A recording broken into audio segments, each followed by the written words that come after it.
Speak to the DeepSeek of it all, though, because one of the questions, we were just talking about this in the last hour, is this idea that if DeepSeek and some of these other open models effectively can take on the OpenAIs of the world, the Anthropics of the world, a lot of the folks who are spending extraordinary amounts of money, it may have an impact, by the way, on infrastructure and everything else, the energy and everything else that ultimately is required. And are we overbuilding?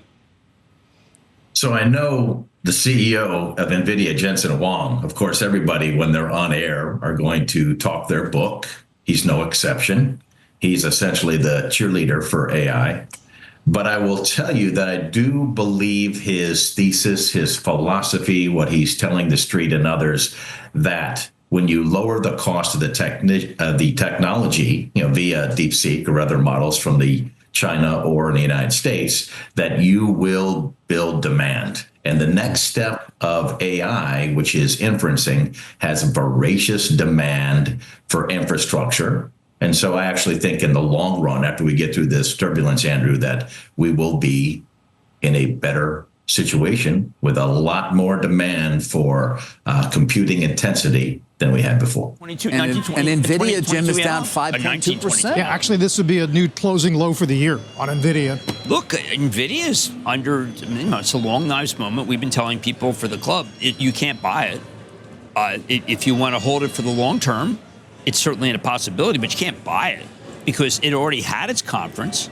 Now, like this piece in the information using Nikesh Arora, who's the CEO of Palo Alto, who would just tell me is not really referenced at all to what he's talking about. It's used completely out of context. I mean, I just got it. I know. I was wondering about the quote as well, given how often you have Mr. Arora on and you talk to him. Well, he just said it's out of context. I mean, what am I going to do? I mean, he just said that to you. Yeah. I mean, like, right. David thinks that he's the only one who reports, but he do not think I'm the only one who reports. Tell him, Jim. I got the high five. I don't think that at all. Thank you. You got the high five. The AI infrastructure trade getting hit hard in the sell-off. NVIDIA down nearly 4%. That's despite some posts over the weekend from some of the biggest players touting red-hot demand for their AI products. Our Deirdre Bosa has more in today's Tech Check. Morning, Dee. Hey, good morning, Carl. It really does seem like no amount of bullishness from really the biggest players in AI seems to be convincing investors to buy back into the hype. Over the weekend, OpenAI's new image generator continued to see huge uptake, leading Sam Altman to cap usage and post, "Our GPUs are melting." Then there was Elon Musk. "Servers are running hot," he said, as Grok responded to a user that it's feeling stretched because of high usage. Finally, Google Gemini released Gemini 2.5 Pro on Saturday and posted, "Our TPUs," that's their custom AI chips, "they are running hot." In short, they are all saying that they cannot meet demand, and yet investors are unmoved and more tuned to the bearish signals, like CoreWeave's disappointing debut, down again today, Alibaba Chair's comments last week that people are investing ahead of demand, or NVIDIA at the lowest level of the year today. Now, another reason that I've heard for the skepticism in public markets is that there still isn't a killer app to justify inference demand. But at the earlier stages, the app layer, it is taking off, and money is pouring into companies like Perplexity and Cursor, which used to be known as AI wrappers, but they're going deeper and they're building larger moats as model costs come down. Cursor, for example, you might have heard of it, is the hottest thing in tech right now, an AI-first coding startup, which is all about the vibe of collaborating with an AI co-pilot. It's an experience where AI is deeply integrated into everything it does with contextual awareness versus, say, Microsoft's GitHub Copilot, which is still essentially a suggestion engine bolted onto coding platforms. It's not AI native. Cursor's parent company, AnySphere, it's reportedly in talks to raise fresh capital at a $10 billion valuation. And get this, guys, its annual recurring revenue reportedly surpassed $200 million this month, making it one of the fastest growing startups ever. So in other words, the ROI, the return on investment, is increasingly showing up at the app layer while foundational model companies continue to search for theirs and they spend ever more money on GPUs. So the contrast here could not be clearer. Private markets, they're betting on AI applications, where public markets, they remain wary of infrastructure spending outpacing real demand. Look at NVIDIA there, down about 3%. And that's where we start today, because my next guest says it could be getting attractive and also has another Mag 7 name on his watch list. Joining Joining me now as we close out Q1 and get ready for Q2 is Michael Kantrowitz, the Chief Investment Strategist at Piper Sandler. Michael, it's good to see you. And you're trying to basically look at places where we could outperform if bullish sentiment improves. But what if it doesn't?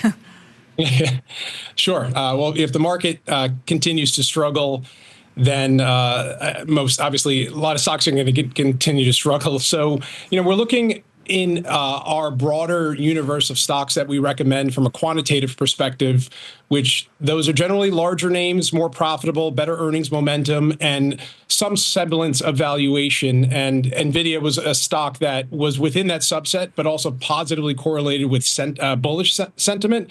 So obviously, sentiment has been hit pretty hard. A lot of measures are pretty extreme.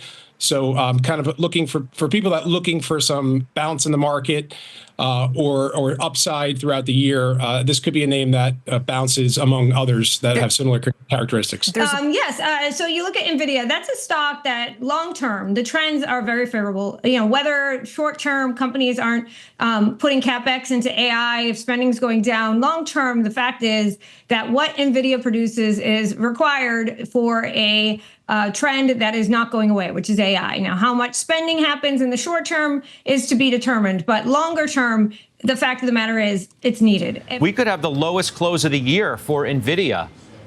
When does the issue stop here? I mean, and what is the key problem right now, do you think? Yeah, there's a few things going on. So, I mean, clearly AI, sentiment has deteriorated to the start of the year. The DeepSeek news was probably the trigger for it, although it's sort of funny that the only thing that's really happened from a demand standpoint since DeepSeek sort of came on the scene was demand going up, like not down. But it's clearly pressured sentiment. I think on top of that, when you start to layer in tariffs and just general like geopolitical uncertainty, I mean, it's hit a lot of stocks, but a lot of the AI names were also like high flying. And, given the increased uncertainty around spending environments and recessions and everything else, it's hit a lot of them pretty severely. So NVIDIA, as well as most of the other high-flying AI names, have had a tough quarter. Does it feel to you like they've corrected enough? Yeah, I mean, if the numbers are anywhere close to being correct, like the evaluations mostly across the board are pretty attractive. If you look at pretty much all of the AI names, whether it's NVIDIA or AMD or even Marvell or some of the others, they're all now trading kind of in the low, Broadcom, they're trading in the low 20s. If you believe in sort of the secular theme around AI, I think those are incredibly attractive valuations. The worry is clearly that people are uncertain about the earnings, right? So I don't know. I mean, that is sort of the big question. I would say right now, at least the demand environment still looks really, really strong. Just to pick on NVIDIA, like I think they're going to sell everything that they can get out the door this year. So that just becomes the question: how much can they get out the door? But at this point, I would say like the only ones that really seem to be worried about the AI like demand environment seem to be investors, like the companies that are actually doing the spending right now. Their CapEx forecasts and requirements and everything, they're going up, not down. So, yeah, I think if the numbers are anywhere close to right, these valuations are very attractive. NVIDIA is trading around 22 times forward. And even before we knew about their AI exposure, really, this was a stock that generally traded at 40 times. At 22 times, you're pretty buffered. In other words, this isn't a stock that's necessarily priced to have the kind of growth that it's had. Do you think that that's interesting? And it's not rhetorical. Yeah. It's truly. Well, I'll just say this. We've been talking about this for a year and maybe a bit early. We're talking about the overbuild, the overcapacity, the double ordering because of export bans. It goes on and on. Now all I do is read stories and very reputable, kind of print stuff, I guess digital now.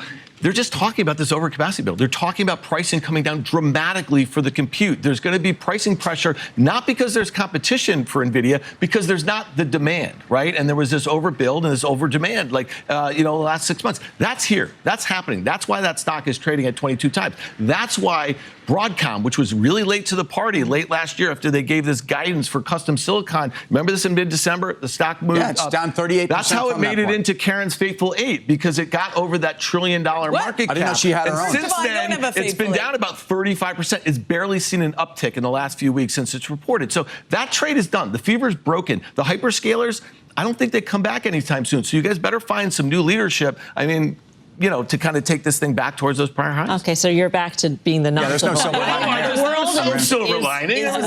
Everything's in its place now. All right, I hope you're all doing well today. The S&P finished the day more than 0.5% higher, and NVIDIA finished the day nearly 1.2% lower. The entire market is bracing for the week ahead with new reciprocal tariff announcements expected this Wednesday, as well as an important jobs report this Friday. The market is roiled in uncertainty right now, and the market absolutely hates uncertainty. Today was somewhat of a relief in the markets as the S&P rallied about 2.5% off of its lows of the day. Even so, I'm expecting increased volatility in the markets over the next 2 days, so be prepared for that. Hopefully markets will calm down after we learn the details of the reciprocal tariffs on Wednesday, but I'm not sure. Recently, when the president was asked if tariffs on other industries like pharmaceuticals and chips would be announced on April 2nd, he said, quote, "Not then." And so I do wonder if we will have yet even more tariff uncertainty after April 2nd, if we have to wait to get more details on some industry-specific tariffs, such as those on chips. I don't know what to expect, as this situation is very fluid and could change at any moment. I do think the administration wants there to be some short-term uncertainty in the markets, as this would lead to some investors buying treasury bonds as a flight to safety.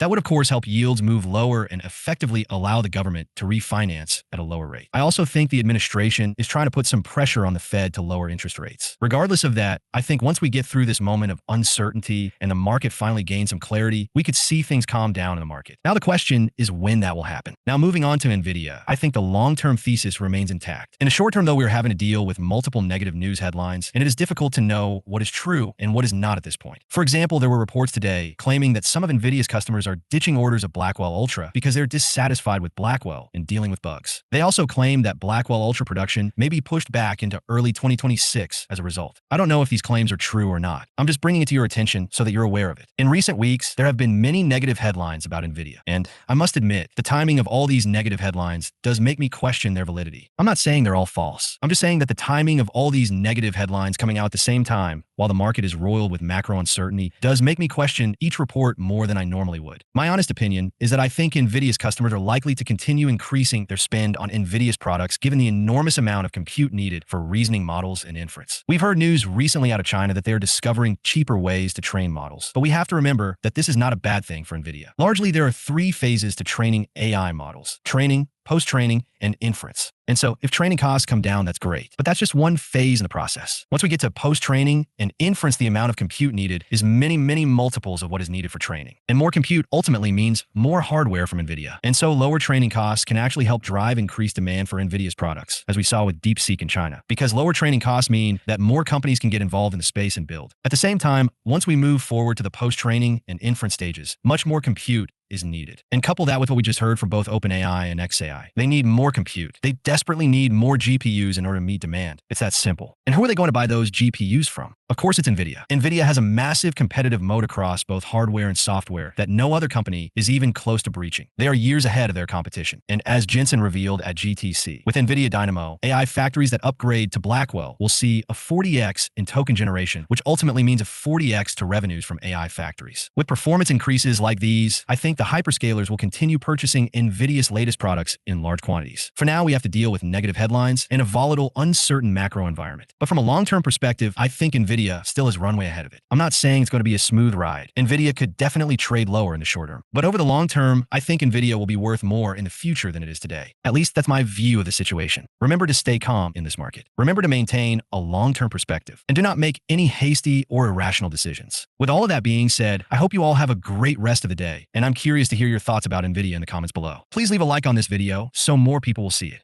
And while you're down there, please consider subscribing. It's free, and you can always change your mind. Thanks for watching, and hopefully I'll see you in the next video.